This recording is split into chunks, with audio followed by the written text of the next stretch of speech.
Sir 50 वर्षात जिजू निग्रोच्या गावाला कोणी गेलं नव्हतं. मी स्वतः, माझी गाडी, माझा ड्रायव्हर, मी यांना घेऊन गेलो. आम्ही तिथे गेलो, ते पाहिलं सर. आम्हाला जायला 7:30-8 वाजले. अक्षरशः रडलो सर, मी रडलो. अरे माझा अन्याय, एकेकाळचा माझ्या बरोबर असणारा संबंध काय असणार, आज ही परिस्थिती. अहो सर, घरात सिलेंडर नाही, गॅस नाही, शिगडी नाही, चुलीवर स्वयंपाक करती वहिनी. इतकं वाईट वाटलं, मी रडलो अक्षरशः. मी स्वतः त्या अण्णाला घेऊन आलो. आम्ही हल्ल्यामध्ये मुक्काम केला, राहिलो. दुसऱ्या दिवशी 5,000 रुपये दिले. म्हणलं तू काहीतरी कर, आम्ही पुण्यात गेल्यावर बघतो. मग आम्ही पुण्यात आलो. मग आमचं सुभेदार तालीम, आमचीच तालीम फक्त.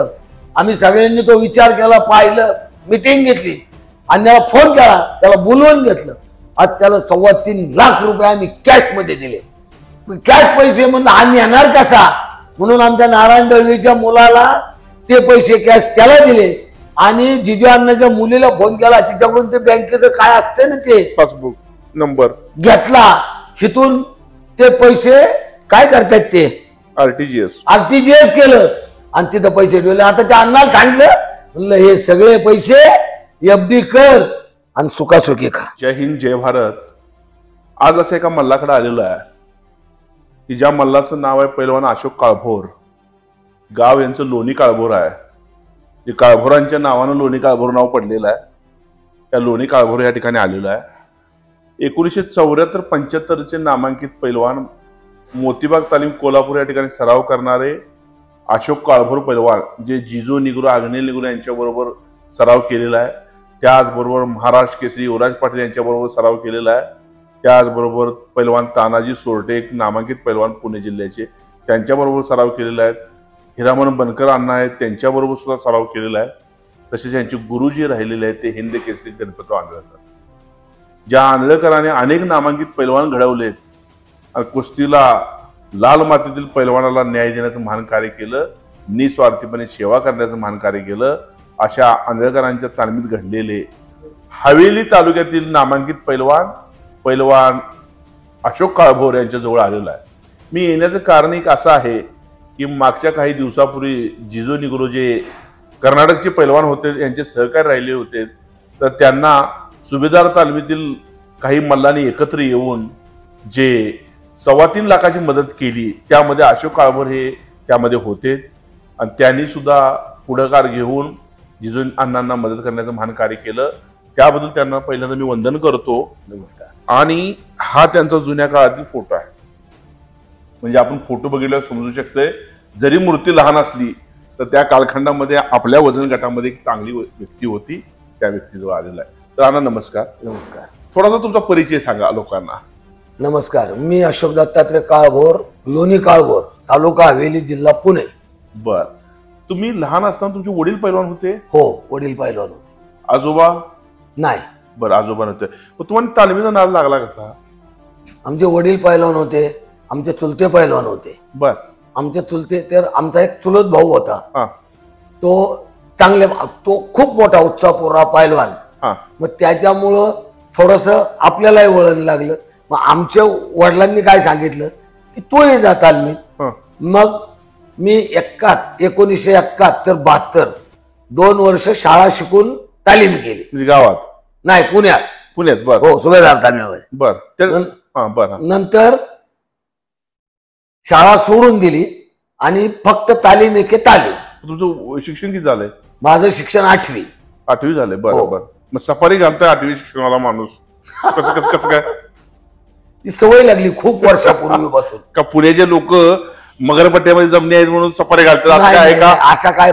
मगरपट्टा हे आत्ता आलं, आम्ही पूर्वीपासूनच सफारीच घालताय. हो, मी या घरात धाकटा मुलगा, त्याच्यामुळं लाडका. आणि मी पैलवान क्षेत्रामध्ये असल्यामुळं जरा थोडस. मग तुम्ही कोल्हापूरला जेव्हा कुस्ती खेळायला लागला, कोल्हापूरला जाण्याचा योग आला आंधळकरांच्या तालमीमध्ये, मग तुम्ही मोतीबाग तालमीत काय गेला? म्हणजे तुमच्या गावची लोक होती म्हणून गेला, कसं गेला? हो, गावची लोक होती. आणि मी ज्या पहिला पुण्यात सुभेदार तालमीमध्ये होतो, त्या सुभेदार तालमीचे वस्ताद विश्वनाथ चौधरी हे आंधळकरांच्याकडे होते. बर. विश्वनाथ चौधरी सुद्धा खूप मोठे पैलवान होते. मग चौधरी पैलवान कोल्हापूरला मोतीबाग तालमीमध्ये. बरं, म्हणजे आंधळकरांच्या अंतर. आंधळकरांचा अतिशय लाडका पैलवान विश्वनाथ चौधरी. बर बर बर बर. आणि तसे पुण्यातले बरेचसे पैलवान आंधळकर पैलवानचे अतिशय जवळ. बर बर. आंधळकर पैलवाननी हा कधीच असं काही केलं नाही की हा ह्या तालमीतला तो त्या तालमीतला तो. अजिबात नाही. आंधळकर जेवढे आहेत सगळे माझे. दररोज सकाळी पैलवान येणार म्हणजे येणार 100%. सकाळी थोडीशी मेहनत वगैरे झाली, पळून वगैरे चालून आलं की कुस्त्या चालू. दररोज सकाळी. शेवटचं पोरग कुस्ती करेपर्यंत पैलवान स्वतः बघणार. बर बर. स्टार्टला दादूमामा चौगुले, युवराज पाटील, चंबा मुतनाळ, लक्ष्मी वाटार, अग्नेल निग्रो, नाही लक्ष्मण वाटार काळा इमामला होते, गुलाब बर्डे, गुलाब बर्डे, जिजो निग्रो, अग्नेल निग्रो, बाळू पाटील कुडीत्रेकर, फडतरी पैलवान, विष्णू दुशीलकर, श्रीपती माकवेकर, हे सगळे मोठे पैलवान. ह्यांच्या कुस्त्या होत होत होत होत मग बारकेंनी त्यांना वरायचं. म्हणजे अगदी दादू चौगुले तर ना असे कधी कधी भेंडाळून पडायचे. एवढी मेहनत कसती. बरोबर. ही झाली सकाळची गोष्ट. सकाळी बरोबर उठून हे सगळं करले. त्याच्यानंतर मंडई वगैरे, दुपारी जेवण, झोपणे. 4ला उठायचं, 4:30 पावणे 5 पर्यंत सगळं उरकायचं आणि मग जोर बैठकीला सुरुवात करायची. बरोबर. मी 1000 जोर आणि 1000 बैठक हिरामन बनकर यांच्या बरोबर मारत होतो. मी कुणालाही विचारा, कुणी सांगणार तुम्हाला. हिरामन बनकरच्या हिरामन बनकर बरोबरच. हिरामन बनकर तेवढे मारायचे तेवढं. हिरामन बनकर जास्त. हिरामन बनकर 1500 बैठक मारायची आणि 1200-1300 जोर मारायचे. काय सांगता? हो. आणि कुस्ती सुद्धा अफलातून. हिरामन बनकर हो, लय जोरात. एवढा मोठा पैलवान पण अतिशय माणुसकी. अतिशय माणुसकी. क्या बात आहे, क्या बात आहे. तुम्ही जेव्हा कोल्हापूरला सराव करत होता त्यावेळी तुमच्याबरोबर तुमचे सहकारी कोण कोण होते, तुम्ही ज्याच्यावर खेळायचा? मी होतो, नारायण दळवे होते, एक दिलीप सनस म्हणून होता तो वारला, नवनाथ चव्हाण होता आणि बाकीचे हे सगळे मोठे. हिरामन बनकर, सुदाम काळे, नाना खोपडे, भगवान डोने, विठ्ठल दायरकर, ही पैलवान बरोबर. हो, पैलवान. त्यांच्यावर तुम्हाला सराव करण्याचा पण योग आला? हो, सगळ्यांच्या बरोबर. बरोबर. आता तुमचं एज किती आहे? मी आता 69 आहे, रनिंग 69 आहे. मग आवाज असं वाटतं की तुम्ही 45 वर्षाचा आहे का अजून खोटं वय लावल्याचं? नाही, मतदान यादीला मतदान करायला पाहिजे म्हणून. 57 सालचा जन्म आहे सर. 57 सालचा? 1 फेब्रुवारी 57. आंधळकर वस्ता जेव्हा तुम्हाला शिकवायची का नाही, हो, जेव्हा तुमचा सराव व्हायचा, हो, जेव्हा सकाळी मॉर्निंगचा, त्यानंतर तुमचा खुराक काय होता? सकाळी पहिलं थंडाई प्यायची, बदामाची. किती बदाम? 100 बदाम. 100 बदामाची थंडाई करायची, थंडाई प्यायची. की मार्केटला जायचं, मार्केटमधून 100 ग्रॅम लोणी, 1 केळ खायचं आणि फक्त सोमवार आणि शनिवार सोडला की दररोज नॉनव्हेज. कुठलीही गोष्ट सर तुपाशिवाय खायची नाही. तूप 100%. बर. तूप किती लागायचं तुम्हाला महिन्याला? कधी 2 किलो, कधी 3 किलो, कधी 4 किलोही लागायचं तूप. म्हणजे असं हे नव्हतं? नाही, काय नाही. मग मला एक सांगा, तुम्ही मैदानाला वगैरे जात होता का? हो, जात होतो ना सर. मग कुठल्या कुस्त्या झाल्या तुमच्या, कुठल्या मैदानात? माझी पुण्यात शिवाजी स्टेडियमला दिलीप जैनक म्हणून होता, जोगोबा दादा तालमीतला, त्याच्याबरोबर कुस्ती झाली. बर. ती सुटली. त्याच्यानंतर मी कोल्हापूरला 75 साली बाळू कुडीत यांच्या बरोबर त्यांच्या मैदानाला गेलो होतो. त्यावेळेला कुस्ती झाली. पण आता हे कोल्हापूरवाली मंडळी, आम्ही पुण्यावाली, आपल्याला काय पूर्ण माहित नाही. त्या कोल्हापूरच्या पोरांनी एका मिनिटात म्हणजे कसं मारलं मला कळत नाही. असली ढाक मारली मला कळलं. मी पडलो का नाही हे सुद्धा मला कळलं. त्या पहिल्याचं नाव काय माहित आहे का? पाटील म्हणून आडनाव होतं बघा त्याचं, पाटील म्हणून. त्यानं मारलं? एका मिनिटात तुम्हाला मारलं एका मिनिटात मारलं. बर. मग तुम्ही काय वस्त्र काय म्हणले का? नाही, आता पडलाय, पडणार किंवा पाडणार हे काहीतरी होणार आहे. बरोबर. त्याच्यामुळं उलट आंधळकर पैलवाननी, म्हणजे पैलवान आखाड्याला नव्हते आलेले त्या, पण दुसऱ्या दिवशी ज्या वेळेला पैलवान सकाळी आले त्यावेळेला पैलवाननी धीर दिला. अरे म्हणले चालतंय, असं काय विचार करतो तू, मोठे मोठे पडतात, अरे तू तुला छोटा आहे. लढत राहायचं. पडलं बिडणं काय हा होत काही नाही, कुणीतरी पडणार कुणीतरी पाडणार. बरोबर. त्याच्यामुळं म्हणजे वस्तावरून धीरच दिला. म्हणजे आता मी पाहिलेल्यापैकी आंदळकर पैलवान एवढा धीर देणारा माणूस मी पाहिलाच नाही. कुठलंही पोरग असू द्या, कुणाचंही असू द्या, कुठल्याही जातीचं असू द्या, काही असू द्या, ते पोरग माझं आहे असंच म्हणणार पैलवान आणि जवळ करणार आणि त्याची मेहनत चालू ठेव. आता बालाजी पेक्षा महाराज केसरी झाला ते आंबेडकरांचं नाव मत मग की मला आबानी म्हणला घडवलं मला. अहो बालार भिक्षेक, परत हे तुमचे सांगलीवाले दोघ जण नंदू आबदार आणि अजून एक तो डबल महाराज केसरी चंद्रहार पाटील. चंद्रहार पाटील तर तो खरा पैलवान गेला आंदळकर पैलवान. हा कधी विचारा चंद्रहारला. हो अतिशय लक्ष असायचं त्याच्यावर आणि त्यामुळे ते पोरग हो एक नंबर. आणि पैलवाननी असंही कधी नाही म्हणलो की हा कर्नाटकवाला आहे, हा इकडचा आहे, हा आमचा, अजिबात नाही. अहो अग्नेल निग्रो एवढा मोठा पैलवान झाला सर. मी अग्नेल निग्रोच्या कितीतरी कुस्त्या पाहिल्या. अग्नेल निग्रो लय मोठा पैलवान, पण आंदळकर पैलवाननी कायम त्याच्याकडे लक्ष. चंबमुत्तार अहो जो विचार करा, याला 3 मुलं झाल्यावर हिंद केसरी डबल महाराष्ट्र केसरी झाले ते चंपांना. हा 3 मुलं झाल्या. हो बापरे. मग ते चंपानाच्या बरोबर तुम्हाला अशी योग आला का? हो योग आला. अहो मी दररोज चंपानाकडे जाऊन बसायचा दररोज. बर. तिथं काय होतं कोल्हापूरमध्ये पहिला दादू मामाची खोली, त्याच्यानंतर आमची खोली, आमच्यानंतर हेरमन मनकरची खोली, त्याच्यानंतर एक बारामतीवाल्यांचा ओरंडा होता आणि त्याच्यानंतर चंबाअण्णा अग्नेल निग्रो वगैरे ह्यांचा ओरंडा होता. मग ते दररोज जायचं चंबाअण्णा बरोबर 10 मिनिटं तरी गप्पा मारणार म्हणजे मारणार. चंपाना कसा पैलवान होता? अहो लय अतिशय कडक. मी तर म्हणतो चंबाअण्णाचा असा हात कुणी धरला ना त्याने दाबून दाखवायचा. एवढा कडक? अतिशय कडक, भयंकर. लाकूडच. चंबाअण्णा म्हणजे लाकूड. आणि तसंच तो जिजू अण्णा, त्या जिजू अण्णाला आहे ना असं आम्ही एक दोघांना असं चावायला सांगितलं होतं, चावलं तरी दात लागत नव्हते असलं ते जिजू अण्णा होते. एवढं हात त्याचं कडक कडक.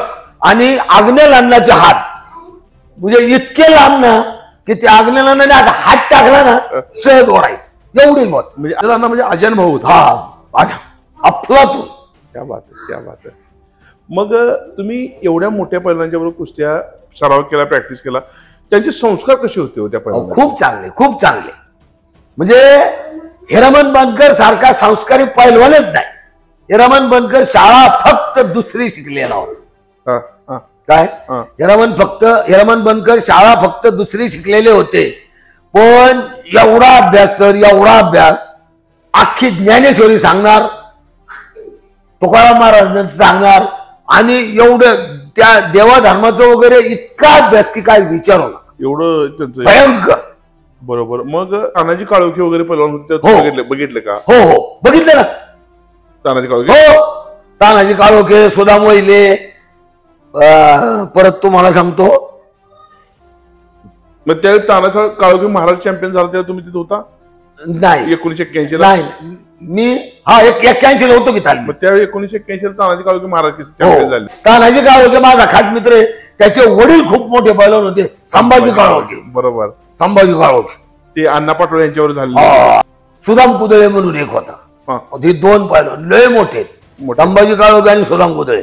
तानाजी काळोखे सुद्धा तुम्ही चांगली कुस्ती करणारा. तानाजी सोरटे पैलवानांच्या बरोबर राहण्याचे? हो हो अतिशय जवळ. तानाजी सोरटे माझे गुरु. हा अतिशय जवळचे गुरु. त्यावेळी मग तुम्ही पुण्याचं म्हणून गुरु का म्हणजे तुम्ही तालमीत होता म्हणून गुरु? नाही तालमीतच होतो ना. तानाजी सोरटे आमच्याकडे होते. तानाजी सोरटे पुण्याला आमच्याकडे सुभेदार तालमीमध्ये होते. बर बर बर. पुण्याला पण होते? हो तानाजी सोरटे आमच्याकडे पुण्याला सुभेदार तालमीत होते ना. बरं. तिथूनच मग मोतीबागला गेले? हा तिथून मोतीबागला गेले. बरं बरं बरं. आणि तानाजी सोरटे अतिशय मावळ पैलवान. मावळ? अतिशय मावळ. आणि सर तुम्हाला सांगतो तानाजी सोरट्यांच्या कधी पायाला लागलं नसतं ना सर, शपथ, तानाजी सोरटे महाराष्ट्र केसरी, तानाजी सोरटे हिंद केसरी झाले असते. एवढा चांगला हो, एवढा चांगला पैलवान. आणि आंधळकर पैलवानचं अतिशय लक्ष. पण ते जिजान्नाची आणि त्यांची कुस्ती आणि लक वाईट म्हणायचं, त्यांच्या पायाला लागलं आणि तिथून पुढे ते. बरोबर. तुम्ही महाराज केसरी 1978 ला गेलता का? आप्पा कदम महाराज केसरी झाले होता का तिथं? हो, तो. मग त्यावेळी त्यांची फायनल कुस्ती बघितलेली तुम्ही? हो, रामा माने यांच्यावर. रामा मानेवर. कदमची कधी तुमची गाठपडीत आप्पा कदम नसुद्धा विचार. आप्पा कदमचे माझे पर्सनल संबंध आहेत. एवढा म्हणजे? हो, नेरल्याचे. आम्ही त्यांच्याकडे नेरल्याला 2-3 वेळा गेलो होतो ना. बर बर बर. माणूस म्हणून चांगलं, खूप चांगला, खूप चांगला.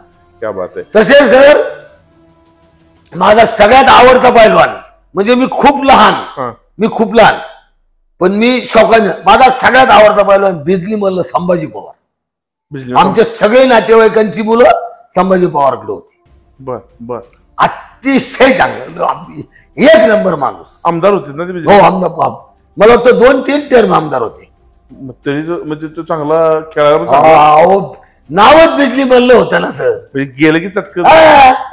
आता पुण्याच्या ज्या वेळेला शिवाजी स्टेडियम चालू झालं ना सर, हे मला वाटतं किती बघा 72, 73, 74 ची गोष्ट असेल. त्यावेळेला कुस्ती झाली संभाजी सावर्डे आणि त्यांच्या विरोधात कोण होतं मला आता आठवा ना. इतकी जोरात कुस्ती, त्या स्टेडियमचं उद्घाटन संभाजी सावर्डेंच्या कुस्तीने झालेलं आहे. यशवंतराव चव्हाण होते, मामासाहेब मोहोळ होते, ही सगळी मंडळी होती. संभाजी सावर्डे वारले परवा. हा ना, आता मी मला वाटतं या 4-5 दिवसातच कळलं मला. वारले. मग त्यांच्या पहिल्या कुस्ती त्यांच्या हातचं उद्घाटन झालं शिवाजी स्टेडियम. ही तुम्ही बघितलं स्वतः? हो, स्वतः. आम्ही असताना 78, 79, 80 3 वर्ष फुरसुंगीला लागोपाठ माझ्या 3 कुस्त्या झाल्या. मी एक फक्त 78 सुटली. 79 आणि 80 दोन्ही वर्षाच्या कुस्त्या दोन्ही चित मारून छातीवर बसलो. जे तुम्ही म्हणता ना सातकर पैलवान, त्यांचे सासरे होते बाबूराव पाटील. त्या बाबूराव पाटलांनी माझ्या फाटकीवर थाप टाकली, म्हणले सोड, बाद झालं, ओके. आता मला तुम्हाला हा एक प्रश्न विचारायचा साहेब, की पुणे आणि कोल्हापूर ह्या ठिकाणी त्या कुस्तीला तुम्ही कोल्हापूरला तुम्ही जायचं, ह्याचं कारण काय होतं ऍक्च्युली कोल्हापूरला जाण्याचं? काय माहिती होतं का सर, पुण्यामध्ये हवामान आणि कोल्हापूरचं हवामान हा फरक आहेच. दुसरी गोष्ट, आमच्या काळात कोल्हापूरमध्ये प्रत्येक गोष्ट तुम्हाला ओरिजिनलच मिळणार. ओरिजिनल. आम्ही कट्ट्यावर जाणार, ताजं म्हशीच्या पुढे त्यांनी घाण्याला काढायचं, दूध काढायचं ना आम्हाला द्यायचं. ओरिजिनल दूध ना. म्हशीचं काढून दूध आहे का पुण्यात? नाही. ते कोल्हापूरला प्युअर. कोल्हापूरला तुम्ही तूप घ्यायला गेले ना, तुम्हाला प्युअरच मिळणार, एकंदर कशाला मिक्सिंग नाही. त्यामुळे कोल्हापूरला प्रत्येक गोष्ट तुम्हाला ओरिजिनल मिळणार. बरोबर. आणि आता पोरं कोल्हापूर पुण्याला काय यायला लागल्यात खेळायला, आताची पिढी इथली? कोल्हापूर सोडून पुण्याला काय यायला लागले माहितीये का सर? थोडस पैलवान क्षेत्रातच बदल झालेला आहे. बरोबर. आता काय व्हायला लागले, हल्ली नुसतं जाड व्हायला पाहिजे. जाड झाला, तब्येत दिसली की झाला पैलवान. आत्ताची काय सगळीच पोरं चांगली पैलवान की अशातला भाग नाही. आता कोण पावडर खाते, कोण इंजेक्शन खाते, कोण ड्रग घेते, कोण काय घेते, जाड होते. पण ते हा विचार करत नाहीत पुढं आपल्या आयुष्याला काय. बरोबर बरोबर. ह्याच्यामुळं तुम्ही लिहून ठेवा सर, ह्याच्यामुळं तुमच्या किडनीवर परिणाम, तुमच्या डोळ्यावर परिणाम, तुमच्या पोटावर परिणाम, सगळ्या गोष्टीला परिणाम होणार. शेवटी ओरिजिनल ते ओरिजिनल नसत. बरोबर आहे. बरोबर. तुम्ही कुस्ती मेहनत करा, मजबूत करा, तुम्ही पैलवानच होणार. पण आता जे आपलं हे नुसतं खायचं, ह्याव त्याव करायचं, जरा तब्येत झाली जिम कर, काय कर, तब्येत झाली की तुम्हाला नुरा कुस्ती हा प्रकार कळतो का? हो, कळतो. 100% सांगणार. कुणाचीच असू द्या कुस्ती पाहिली की सांगणार ही कुस्ती नुरा आहे. लगेच कळतंय. किती पण फटफट हे नाही, कशी बी खेळू द्या. अहो, आता हल्ली सर ही फॅशन झाली. आता आहे ना, पूर्वीच्या काळात कसं असायचं, बाहेरचे पैलवान यायचे, समजा दिल्लीचे, इकडचे तिकडचे, काटात कुस्त्या असायच्या. आता काय झाले, प्रत्येकाला पैसा पाहिजे. आता हे तिकडचे जे बाहेरचे पैलवान वगैरे येतात, अहो तुम्हाला पडायला जर 2 लाख, 3 लाख, 4 लाख रुपये मिळत असतील तर काय दुखतंय? हा, बरोबर. आमच्या काळात दोरा कुस्ती हा प्रकार नव्हता. आमच्या काळात एक गोष्ट होती सर, की बुवा आता लोणी काळभोर हे गाव आहे, ह्या गावातली ही 4 पोरं आहेत, काळभोरांची आहेत काय, आणि ही व्यायाम वगैरे करतात, कुस्ती करतात. तर आता आखाडा भरलेला आहे, सगळे गावचे लोक आहेत. मग आम्हाला तब्येती बघायच्यात म्हणून त्या गावातल्या गावातच दोघांची कुस्ती लावायची. 1-2-5 मिनिटं आपलं इकडं तिकडं तब्येती पाहिल्या, फ्रेश, हे पैसे, इतकं चांगलं होतं. आता तसं राहिलंच नाही ना सर. आता आम्ही सुद्धा कुस्त्या भरवतो, आखाडे भरवतो, करतो. आता माझी स्वतःची, आम्ही 3 भावांची आमची कुस्ती होती गावात, 1.5 लाख रुपयाची. बर. आणि वरचे 1.5 लाख, म्हणजे जवळजवळ 3 लाख म्हणलं तरी चालेल. काय काही कुस्त्या चांगल्या, काही नोरा. बरोबर. तुम्ही गुलाब बर्डे, युवराज पाटील, परत तुम्ही तानाजी सोरटे म्हणा, यांचा व्यायाम जे बघायचा, हो, ते व्यायाम ती असे जास्त करत होती का हो? म्हणजे मला ऐकायला मिळालं की युवराज पाटील 2-2 हजार दंड मारायचे, 2-2 हजार बॅटिंग मारायचे. युवराज पाटलाचा व्यायाम सर कुणीही पाहिलेला नाही. युवराज पाटील तालमीत व्यायाम करत नव्हते. युवराज पाटील फक्त कुस्ती तालमीत करत होते. व्यायाम खासबाग मैदान नाही तर तालीम संघ इथेच करायचा. हा, तिथंच करायचं. पण ते 2000 बैठका 2000 दंड मारायचे म्हणतात. मारत असणार, 100% मारत असणार सर. तब्येतच तशी होती हो. 140 किलो हो, मग देखना गडी अतिशय देख ना, गोरा पान चिकना असा गोल गुबगुबीत.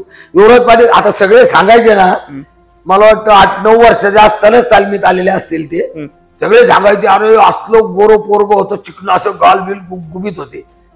त्याच्यावर लक्ष दिल्यामुळं तो एवढा मोठा झाला. युवराज पाटील हे हिंद केसरी म्हणा किंवा ऑलिम्पिकला गेले नाहीत, याचं दुर्दैव आहे असं मला वाटतं. आहे 100% आहे. भरपूर पैलवानांच्या तोंडातून मी हे ऐकतो की युवराज पाटील ही व्यक्ती ही ऑलिम्पिकला गेली असती सहज, पण त्यांना तिथपर्यंत बिना ट्रायलचं जायचं वगैरे असं काही प्रकार झाला, हा. त्यामुळे त्यांना तिथून परत यावं लागलं. खरं आहे का? हो, खरं आहे, परत यावं लागलं. काय परिस्थिती झाली साहेब ती? शेवटी सर कुठंतरी राजकारण आलं ना की तुमची वाट लागली. बरोबर, स्पष्ट बोलतो. शेवटी मला काय फरक पडत नाही किंवा नाही, मला पण ह्या क्षेत्रात राजकारण नको यायला ते बऱ्यापैकी आलेले, म्हणजे आज सुद्धा ती आहे नको आहे नाही. कुठलाही राजकारणामुळं कुस्ती क्षेत्र बदनाम व्हायला लागले सर. उलट त्यामुळे असं व्हायला राजकारण नाही पाहिजे. 2 तालीम संघ आहेत. हो, म्हणजे आपलं महाराष्ट्र राज्य कुस्तीगीर परिषद आहे, महाराष्ट्र राज्य कुस्तीगीर संघ आहे. हो. त्या दोघांनी संगनमत करून एकत्र यावं असं मला वाटतं का हो? नक्की यायला पाहिजे हो. हे 2 जण जर एकत्र आले, पोरांच्याकडे लक्ष दिलं ना, तर आपल्या महाराष्ट्रातली मुलं जर ऑलिम्पिक पर्यंत नाही पोहोचली तर मी म्हणल ती हरल. क्या बात आहे. हे जे बाबा सांगतात अशोक काळभोर पैलवान, ही फार मोठी गोष्ट आहे. खरंच माझी सुद्धा विनंती आहे दोन्ही तालीम परिषदा संघांना की आपण एकत्र येण्याचा प्रयत्न करा, जेणेकरून आपली कुस्ती ऑलिम्पिक पर्यंत गेली पाहिजे, आपले मल्ल ऑलिम्पिक पर्यंत गेले पाहिजेत. ही मिळगत हीच आपली सगळ्यात मोठी मिळगत आहे असं मला वाटतंय. म्हणून मी सुद्धा तुम्हाला हात जोडून विनंती करतो की तुम्ही याच्यावर विचार करा, एकत्र या, मोठमोठ्या लोकांची चर्चा करा, मुख्यमंत्री साहेबांची चर्चा करा, अजितदादा आहेत, एकनाथ शिंदे साहेब आहेत, आमचे मुरलीधर अण्णा आहेत, यांनी सुद्धा विचार करून ह्या गोष्टीचा कुठं उहापोह करून एकत्र येण्याचा प्रयत्न केला पाहिजे. थोड्या गोष्टी त्यांच्या मागे ठेवून, थोड्या गोष्टी यांच्या मागे ठेवून विचार झाला पाहिजे असं मला वाटतंय. नक्की नक्की. आणि दुसरी गोष्ट सर, बोलायचं ती एक सांगतो तुम्हाला की आपल्या महाराष्ट्रातले कितीतरी असे म्हणले आहेत सर की ज्यांची आज परिस्थिती अतिशय वाईट आहे, अतिशय वाईट आहे. त्याच्यावर सुद्धा सरकारने विचार करायला पाहिजे आणि त्यांना पेन्शन चालू करायला पाहिजे. हे ज्या वेळेला पंढरीनाथ पठारे, तुम्ही नाव ऐकून असाल, भेटले अण्णांना, पंडांना, मी, आमदार दिलीप सोपल होते, आम्ही 6-7 जण होतो. ते डायरेक्ट स्वतः अजितदादांना बोललेलो आहे आम्ही, हे स्वतः मी होतो तिथं, की तुम्ही अरे इतके आजही इतके गरीब पैलवान आहेत सर, काय सांगायचे तुम्हाला, अक्षरशः खायचे वांदे आहेत. मी स्वतः बघितलेलं आहे त्यांना. आणि महाराष्ट्र केसरी, अरे महाराष्ट्राचं नाव त्यांनी कुठपर्यंत, त्यांची इतकी वाईट परिस्थिती, त्यांना मदत करायला पाहिजे ना. आणि सर आजच्या परिस्थितीला विचार करा, 2,000 आणि 5,000 आणि 4,000 ही कुठे पेन्सिल असते का? हा, कमीत कमी 25,000 पेन्सिल द्यायला पाहिजे प्रत्येक महाराष्ट्र केसरीला. आजपर्यंत जेवढे झाले तेवढ्यांना हिंदी केसरीलाही द्यायला पाहिजे. माझं असं मत आहे, द्यायला पाहिजे हे मी मान्य करतो. पण तुम्ही जे पैलवान महाराज चॅम्पियन आहेत आणि जे गरीब आहेत, जसं जिजू अण्णा निग्रो आहे, गरीब आहे, अग्निल अण्णाचा परिवार आहे, आता अक्षरशः भिकाऱ्यासारखे जीवन आहे. मला माफ करा हे शब्द बोलताना, गेलं की ना चहा मिळतो ना पाणी मिळतं, ह्याच्यासाठी नाही की आम्हाला ते पाहिजे आहे, पण ही परिस्थिती आहे. तर अशी जे महाराष्ट्रातली जे खरंच गरीब पैलवान आहेत, जे ऑल इंडिया चॅम्पियन वगैरे आहेत, तर त्यांना सुद्धा मानधन चालू व्हायला पाहिजे. बेशक महाराज कशी जर श्रीमंत असेल, आता तुमचा का पैलवान एखादा असेल, त्याला माफ केलं पाहिजे, त्यांनी नाही दिलं पाहिजे त्यांना. किंवा तानाजी काळुके सारखे आमचे पैलवान असतील, त्यांना गरज नाही होती, मागणार नाहीत मानधन. किंवा संभाजी राक्षे असतील, ते सुद्धा मागणार नाही तो. पण जे खरंच गरजू आहेत, ज्यांना गरज, गुलाब बर्डेसारखा माणूस आज बघा ना तुम्ही, काय महाराज केसरी, आणि त्याने तर सर चांगले चांगले झोपवले, काय कुस्त्या झाल्यात त्याच्या. आणि आज 6,000 रुपये पेमेंट होते त्यांना, ते वॉचमॅन होते, आणि आज त्या माणसाला 1,500 रुपये पेन्शन आहे. 1,500 रुपये पेन्शन मध्ये महाराज केसरी जातोय. म्हणजे कुठली वॉचमॅनची पेन्शन 1,500 रुपये, आता महाराज केसरी 6,000 रुपये मिळायला लागले त्यांना. त्यांच्या पेन्सिल मध्ये 2 लिटर दूध तरी येते का महिन्यात? नाही. एवढा मोठा पैलवान, एवढे मोठे असतात, हे शासनाने त्याच्यावर विचार करायला पाहिजे, सगळ्या पुढाऱ्यांनी विचार करायला पाहिजे, आणि काहीतरी घेतले पाहिजेत. बरोबर. जसं जिजू अण्णाचं वगैरे तुम्ही आता सांगितलं, तुम्ही आता एवढं पैलवान बघितलं, तुमच्या आवडीचा पैलवान कोण? कुस्ती खेळणारा, चटक कुस्ती खेळणारा, जी तुम्ही समोरासमोरून बघितलेला असा कोण पैलवान एखादा? युवराज पाटील. समोरून बघितलं? हा, समोर. पुन्हा सांग बघितली कुस्ती ती? युवराज पाटलांची आणि सप्पलची कुस्ती पाहिली. बर. 78ची? हा. कशी झाली, काय भान करते? नाही, हे आता हे बघा, त्यातलं आपल्याला फार कळत नाही आणि आपल्याला खोलात बी जायचं नाही. पण युवराज पाटलांनी सप्पलला 100% मारलं. तुमच्या तालमीचं आहे म्हणून म्हणताय का? नाही नाही नाही, अहो उचलून 3 वेळा पुठ्ठी मारली. मी हा प्रश्न काय विचारतो म्हणजे का, त्या कुस्तीत तक्रार झाली असं बऱ्याच काही जणांचं बोलणं आहे. म्हणणं येणार ना सर. परत दुसरा पैलवान हिरामन बनकर, हिरामन बनकरने सुद्धा चांगले चांगले मारलं. हिरामन बनकरने विजय कुमारला मारलं होतं अक्षरशः, पंजाबचा. हा, अक्षरशः ओटा भरून नोटा दिल्या लोकांनी, ओटा भरून. बिटल्स वाला विजय कुमारला मारलं त्यावेळेला आम्ही स्वतः काय मारले हिरामन अण्णांनी त्याला. मी त्या विजय कुमारची मुलाखत घेतली. त्याच्यानंतर दादू चौगुले, आम्ही बेळगावला गेलो होतो, आनंद रायला मारलं दादू मामाने. अरे इतका वाईट मारला, आणि ती गदा उचलून आणायला मी गेलो, मी गदा घेऊन आलो, माझं पाकिट मारलं. बेळगाव वरून कोल्हापूरला यायला पैसे नव्हते सर. माझ्या एका मित्राने मला कोल्हापूर पर्यंत आणलं त्यावेळी. ती गदा माझ्या हातात होती. गदा गदा करत असला आनंद रॉयला इतका वाईट मारला दादू मामाने. दादू मामाची तब्येत कशी होती हो? 1 नंबर हो. तब्येत म्हणजे काय, अफलातून. जाड लय होता, म्हणजे हातात. दादू मामा सारखे हे दंड आहेत ना, तुम्ही आजपर्यंत कुणाचे पाहिलेच नसतील. दादू मामाचा हात धरूच शकत नव्हतं कोणी, एवढा म्हणजे मोठा मोठा पहिलवान. आणि दादू मामाने सगळे मारले. पण ते एखादी गोष्ट असते ना सर, की कुठेतरी तुमचा दिल पडतो, ते सटपाल म्हणलं की दादू मामाचा दिल पडायचा. नाही तर असे कितीतरी सटपाल दादू मामा एका मिनिटात झोपवणार हो, आम्ही पाहिलं सगळं. पण ते सटपाल म्हणलं की दादू मामाचं दिल पडतं. त्याच्यामुळे दादू मामा 3 वेळा कुस्ती आली, 3 वेळेला दादू मामा तगडा पडला ना सटपाल. सटपाल तगडा पडला? हा. मग आता तसं तर मला स्वतः जिजू अण्णा सांगाय, अहो सटपालला मोठा करणारा पहिलवान म्हणजे अग्नेल निग्रो. अग्नेल निग्रोने दिल्लीत सटपालला चित्त मारलेलं आहे. चित्त मारले? चित्त मारले. हे जिजू अण्णाला विचारा, जिजू अण्णाच्या तोंडून विचारा. जिजू अण्णाने सांगितले. अहो अग्नेल अण्णा लय मोठा, लय भारी हो, लय भारी. मग त्यांचा परिवार आज कितपत पडलाय? हा, म्हणजे बघा ना, आता मला सांगा, अग्नेल अण्णा कर्नाटक केसरी बी होते, महाराष्ट्रीयन ऑल इंडिया चॅम्पियन तर किती वेळा गणित नाही, 3 वेळा मला वाटतं उपमहाराष्ट्र केसरी.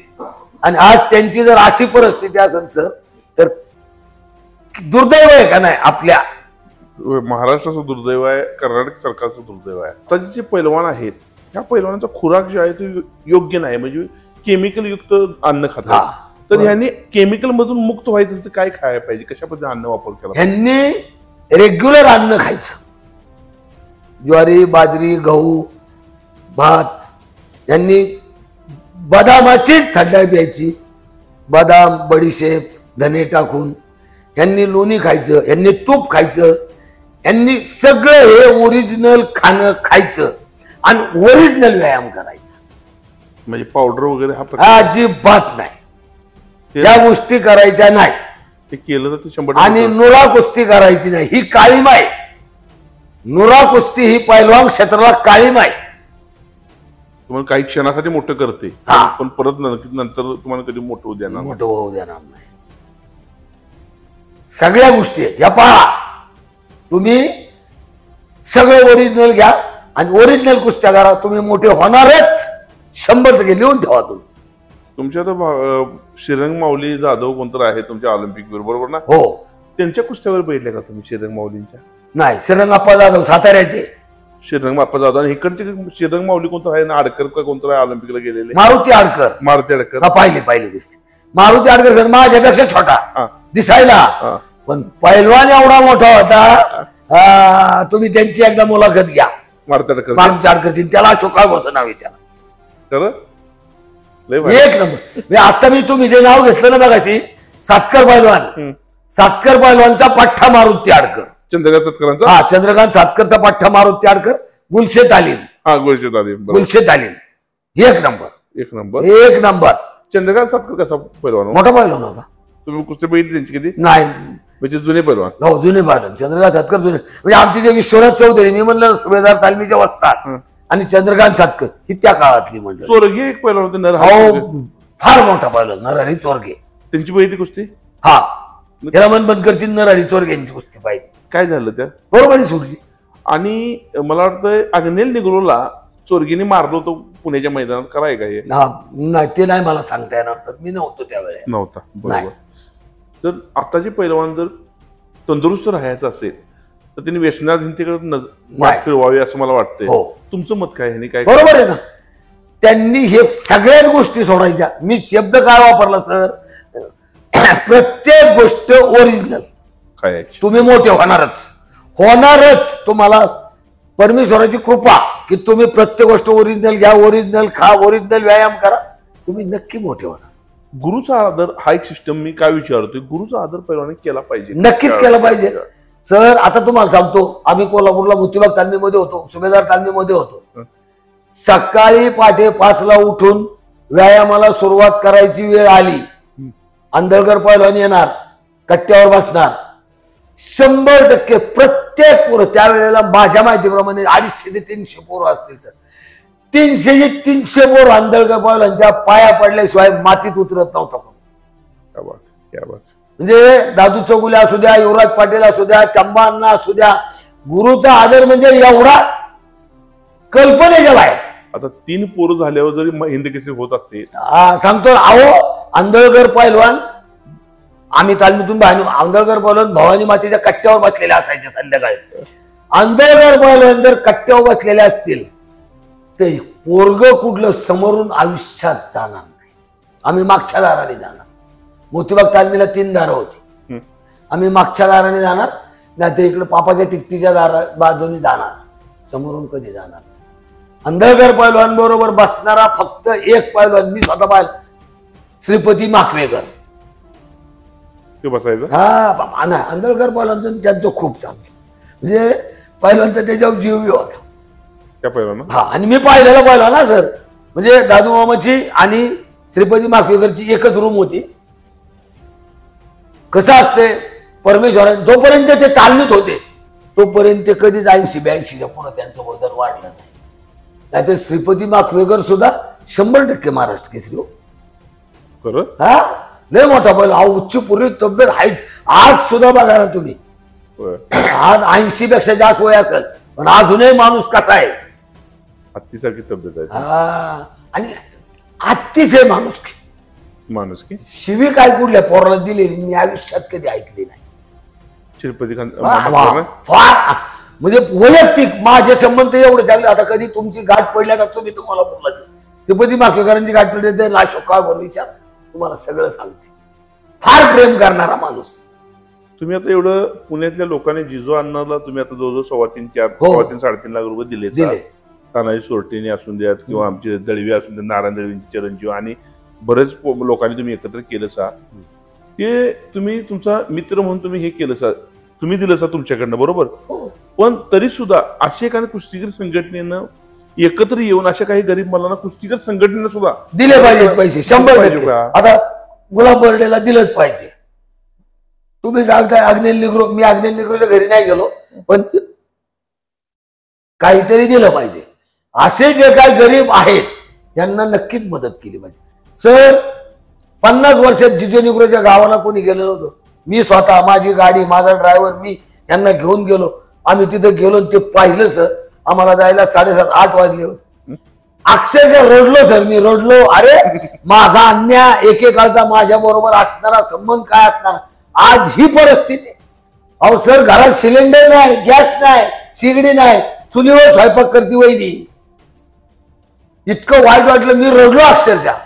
मी स्वतः त्या अण्णाला घेऊन आलो. आम्ही हल्ल्यामध्ये मुक्काम केला, राहिलो. दुसऱ्या दिवशी 5,000 रुपये दिले. म्हणजे तू काहीतरी कर, आम्ही पुण्यात गेल्यावर बघतो. मग आम्ही पुण्यात आलो. मग आमचे सुभेदार तालीम, आमचीच तालीम फक्त. आम्ही सगळ्यांनी तो विचार केला, पाहिलं, मिटिंग घेतली आणि त्याला फोन केला, त्याला बोलवून घेतलं. आज त्याला 3.25 लाख रुपये आम्ही कॅश मध्ये दिले. कॅश पैसे म्हणलं आम्ही येणार कसा, म्हणून आमच्या नारायण दळवीच्या मुलाला ते पैसे कॅश त्याला दिले. आणि जिजू अण्णाच्या मुलीला फोन केला, तिच्याकडून ते बँकेचं काय असते ना ते पासबुक नंबर घेतला. तिथून ते पैसे काय करतात ते आरटीजीएस केलं आणि तिथं पैसे ठेवले. आता त्या अण्णाला सांगितलं, म्हणलं हे सगळे पैसे एफडी कर आणि सुखासुखी खा. काय करू, काय परिस्थिती आहे सर. म्हणजे खरंच वाईट वाटण्यासारखं आहे. हो अवघड आहे हे तुम्ही सांगताय, खरं आमच्या डोळ्यात पाणी येतं ह्या गोष्टीत ऐकून. नाही. मला जाता जाता तुम्ही नवीन पिढीला काय सांगशील, नवीन पिढीतल्या पैलवानांनी किंवा खेळाडूंनी कसं राहावं? नवीन पिढीतल्या पैलवान खेळाडू ह्यांनी, मी तुम्हाला एकच शब्द वापरला, मग ओरिजिनल विषय जपला. तुम्ही कुठलंही व्यसन वगैरे काही करू नका, काय करू नका, आणि बाहेरचं खाऊ नका. आणि सगळ्यात वाईट ते मोबाईल, त्यापासून दूर राहा. मोबाईल पासून तर पैलवाननी माझ्या माहिती 90% दूर राहिलं पाहिजे. 10% वापर करा, किंवा घरचा फोन आलाय, आई वडिलांचा आलाय, कुणाचा आलाय, काय, मोबाईल पासून बाजूला राहा, काही होत नाही. आणि प्रत्येक गोष्ट ओरिजिनल खा, ओरिजिनल व्यायाम करा, तुम्ही मोठे होणारच. क्या बात आहे, क्या बात आहे. पैलवान अशोक काळभोर पुणे व्यायामशाळेमध्ये सुभेदार तालमीत सराव केलेले पैलवान आहेत. आवाज कसा खडतर आहे बघा. 70 वर्षे वयाचा पैलवान आहे. आवाज ऐकला की अंगावरती कापरं फुटलं पाहिजे आणि अंगामध्ये ऊर्जा निर्माण झाली पाहिजे, असा पैलवान आहे आपल्या समोर आहे. आपण बघू शकता, या पैलवानाचं नाव अशोक काळभोर.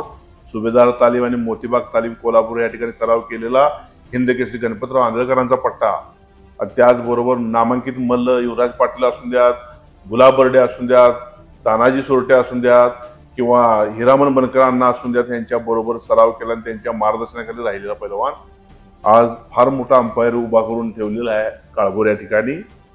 अशा पैलवानांना मी सादर प्रणाम तर करतोच, पण मला सगळ्यात मोठा आनंद हा आहे की या लोकांनी आपल्या त्या सहकार्याला मोठं करण्याचा प्रयत्न केला. म्हणजे जिजू निग्रो अण्णांना 3.25 लाखाची मदत केली, त्याबद्दल खरंच ही अभिमानास पात्र आहेत आणि ही खरं अभिनंदनास पात्र आहेत.